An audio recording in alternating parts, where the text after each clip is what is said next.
Hello students, नमस्कार। मैं S के पाठक आज आपको बुक कीपिंग एंड अकाउंटेंसी के बारे में शुरुआत से बताना चाहूँगा।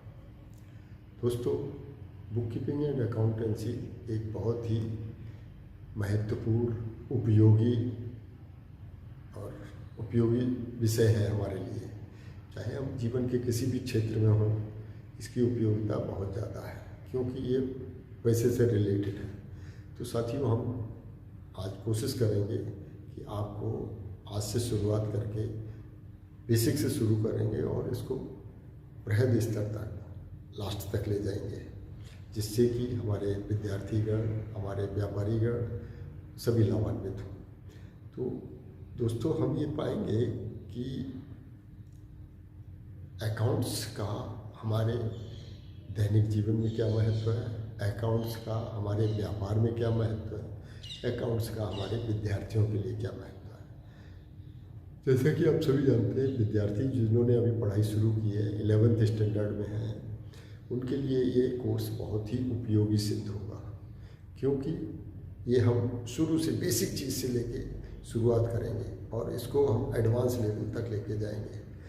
इसमें हम उस बात का भी ध्यान रखेंगे कि हमारे व्यापारीगण को अपनी बुक्स को मेंटेन करने के लिए किस तरह की ज़रूरत होती है, वो अपनी बुक्स को कैसे मेंटेन कर सकते हैं जिससे कि उनको हमेशा के लिए रिकॉर्ड मिल सके। तो साथियों, ये तो थोड़ा सा था विषय के बारे में ओवरव्यू देना जो मैंने आपको दिया। अब आते हैं हम इसके मुख्य विषय के बारे में कि ये वैसे तो कॉमर्स एक सब्जेक्ट है। कॉमर्स में क्या है कि कई सब्जेक्ट होते हैं। जैसे नंबर 1 है, उसमें book keeping and accountancy. Second, आप इकोनॉमिक्स समझ सकते हैं। थर्ड, आप बैंकिंग समझ सकते हैं। फोर्थ, आप बिजनेस मैनेजमेंट समझ सकते हैं। ये कॉमर्स के सब्जेक्ट हैं, लेकिन हम जो इस पर बात करेंगे वो बुक कीपिंग एंड अकाउंटेंसी पे बात करेंगे क्योंकि वही हमारी प्राथमिकता है। बाकी तो थ्योरी में सब्जेक्ट हैं सब, वो किताबों में आप देख सकते हो, पढ़ सकते हो। ये सब्जेक्ट ऐसा है कि जिसमें कि हम प्रैक्टिकल भी देखेंगे, प्रैक्टिकल भी पढ़ेंगे कि कैसे बुक्स में एंट्री करेंगे, कैसे बुक्स को हम फाइनल अकाउंट बनाएंगे। सारी चीज़ें हम एक एक चीज़ शुरू करेंगे। आज हम थोड़ा सा ओवरव्यू ये देंगे कि बुक कीपिंग अकाउंटेंसी है क्या, इसके बारे में हम समझने की कोशिश करेंगे। विद्यार्थियों, जैसा कि आपको पता ही होगा कि ये तो बहुत पीछे से चला आ रहा है बुक कीपिंग का, क्योंकि व्यापार चला आ रहा है तो बुक कीपिंग भी चला आ रहा है, लेकिन धीरे धीरे इसका विकास होता गया।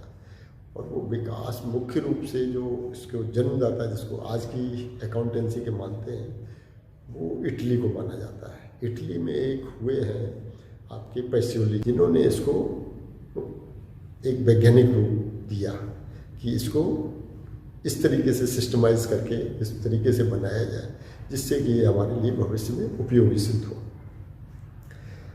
तो साथियों, ये तो बुक कीपिंग एंड अकाउंटेंसी। अब बुक कीपिंग का अर्थ क्या है? बुक कीपिंग हिंदी में इसको कहते हैं पुस्तपालन। बुक से मतलब है कि किताबें। अब किताबों में सारी किताबें नहीं लेंगे हम बुक कीपिंग में।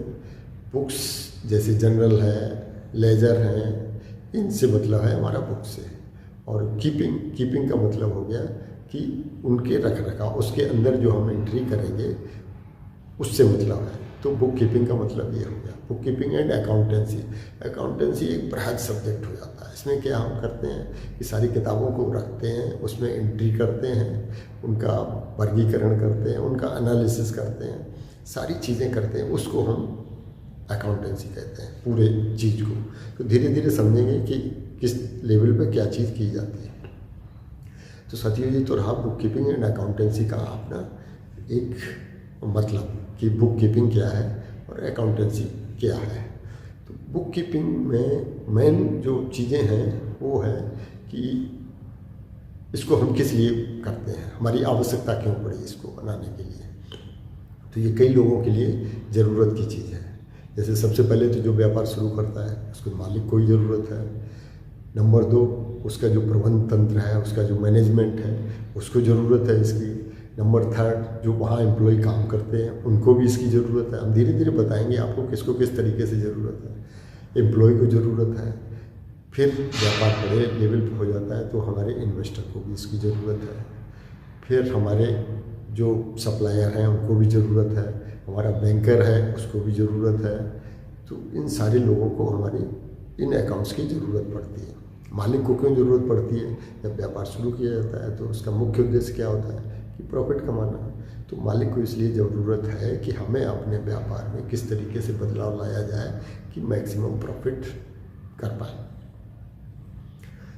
इसी तरीके से प्रबंधन तंत्र को, अब मालिक को जब ज़रूरत है कि ज़्यादा से ज़्यादा प्रॉफिट किया जाए तो वो प्रबंधन तंत्र को वैसे ही अकॉर्डिंगली इंस्ट्रक्शन देगा कि भाई आपको व्यापार इस तरीके से करना है कि हमारा प्रॉफिट ज़्यादा से ज़्यादा हो। एम्प्लॉय वही काम करना चाहेगा जो प्रॉफिट मेकिंग कंसर्न होगा, नहीं तो उसको अपने एम्प्लॉयमेंट के लिए खतरा होगा। क्यों एम्प्लॉय वहाँ काम करेगा? तो एम्प्लॉय को ज़रूरत है। हमारे सप्लायर जो हमें माल सप्लाई करते हैं वो जानते हैं कि यहाँ माल हमारा सप्लाई करेंगे तो हमें पैसा ठीक टाइम से मिल जाएगा और मिलेगा ज़रूर, क्योंकि वो व्यापार ठीक है। तो वो बुक्स को देख के ये पता लगा पाएंगे कि आपका व्यापार ठीक है कि नहीं है। सप्लायर को ज़रूरत है इस तरीके से। इन्वेस्टर बड़े लेवल पे जब व्यापार हो जाता है तो हम शेयर मार्केट में आते हैं, अपने शेयर्स इशू करते हैं। तो शेयर इशू करते हैं तो इन्वेस्टर कौन इन्वेस्ट करेगा हमारे व्यापार में? व्यापार में वही इन्वेस्ट करेगा जो उसके बारे में लेखा विवरण देखेगा कि हाँ भाई व्यापार ठीक चल रहा है, प्रॉफिट मेकिंग है और इतने दिन से चल रहा है, उसके क्या क्या कार्यक्रम है, ये क्या क्या करता है, ये व्यापार कौन सा कर रहा है। व्यापार भी तो बहुत तरीके से। तो इन्वेस्टर आपको अगर फाइनेंस करवाना है तो आपको बैंक ही जाना पड़ेगा। बैंक जाने के लिए वो बैलेंस शीट मांगेगा कि आप अपनी ऑडिटेड बैलेंस शीट लाइए जो चार्टर्ड अकाउंट से ऑडिट की हुई हो, तो आपको वो बैंकर को दिखानी पड़ेगी। जी साथियों, तो बैंकर को ज़रूरत होगी। अब हमारी सरकार को भी हमारे अकाउंट्स की ज़रूरत होगी कि हम बुक्स अगर मेंटेन करेंगे, सही टैक्स पेमेंट कर रहे हैं कि नहीं कर रहे हैं, बैंक जो सरकार ने जो नियम बनाए हैं उसके अनुसार ही व्यापार कर रहे हैं कि नहीं कर रहे हैं। तो इसलिए हमारे सरकार को भी इसकी ज़रूरत पड़ती है। तो इसलिए ये बुक कीपिंग की ज़रूरत पड़ी कि हमें सारे लेन देन बिल्कुल ट्रांसपेरेंसी से, जिसमें सब चीज़ पारदर्शी हो, ऐसे अकाउंट्स रखने की ज़रूरत पड़ी। इसलिए बुक कीपिंग की आवश्यकता महसूस हुई।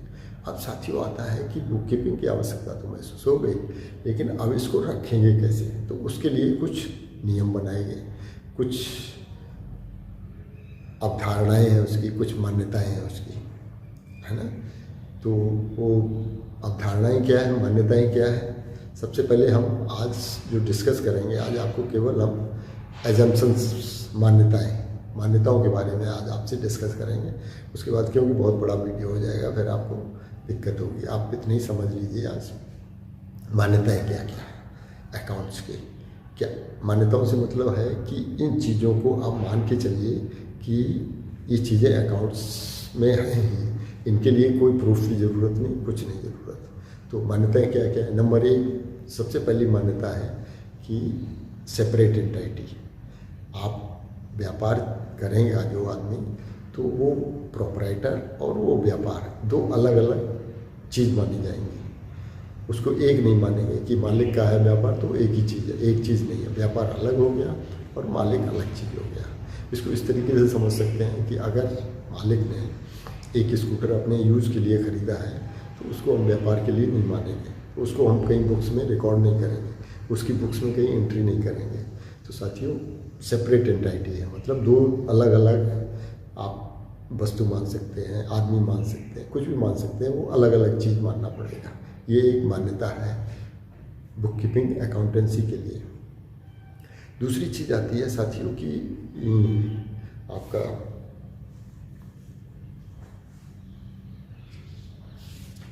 Accounting period. एक पीरियड रखा जाएगा कि इस पीरियड पे आपको अपने अकाउंट्स क्लोज करने पड़ेंगे। एक तो अपने जो ये है इंग्लिश सिस्टम है, इसमें 1 साल का माना गया है, 365 दिन का, 1 साल या 12 महीने, जिसमें आपको सारे अकाउंट्स क्लोज करने पड़ेंगे और उनको दिखाना पड़ेगा। उनका जो भी प्रॉफिट एंड लॉस है, सारे लेजर्स के अकाउंट दिखाने पड़ेंगे। फिर तलपट बनाया जाएगा, तलपट के बाद बैलेंस शीट बनाई जाएगी, उसका एनालिसिस होगा। तो इस तरीके से हम आपको ये मान के चलते हैं कि ये इन अकाउंट्स का पीरियड 1 साल का ही रहेगा। नंबर 3 आता है जो साथियों, वो है going on concern. Going on concern से मतलब है कि ये व्यापार चालू रहेगा, ये व्यापार बंद नहीं होगा। चाहे कुछ भी हो जाए, व्यापार तो चलता रहेगा और ऐसा होता भी है। ये इसलिए बनाया गया है साथियों कि हम शुरुआत में बहुत सारी मशीनरी खरीदते हैं, बहुत सारी ऐसे सामान खरीदते हैं जो बहुत लंबे टाइम के लिए होते हैं। अगर हम ये मान के चलेंगे कि ये 1 साल के लिए है, 2 साल के लिए है, तो हमारे व्यापार का जो प्रॉफिट एंड लॉस है वो अफेक्टेड हो जाएगा, वो प्रभावित हो जाएगा। हमारा प्रॉफिट बहुत कम हो जाएगा और बाद के सालों में बहुत ज़्यादा हो जाएगा। तो इस बात को ध्यान में रखते हुए हमें ये मानना पड़ेगा कि ये एक गोइंग ऑन कंसर्न है और ये चलता रहेगा। तो उसमें हम क्या करेंगे, जैसे मशीनरी खरीदी कोई, तो मशीनरी का एक टाइम स्पान होगा, टाइम पीरियड होगा कि भाई 25 साल चलेगी, 20 साल चलेगी। उसके अमाउंट को हम 20 साल में, 25 साल में स्प्लिट कर देंगे। तो इससे क्या होगा कि हमारा प्रॉफिट जो है अफेक्टेड नहीं होगा। हर साल में हमारा एवरी ईयर में जो है ना, उसको ये मान लिया जाएगा कि मशीनरी की गिरावट इतनी हो गई और इतने साल बाद हमें नई मशीनरी खरीदनी पड़ेगी। तो इसलिए इसको माना जाता है कि ये गोइंग ऑन कंसर्न है साथियों। अब क्या होता है कि ये हो गया आपका 3rd। 4th आता है कि आपका हर जो ट्रांजैक्शन होगा वो मनी में मेजर किया जाएगा।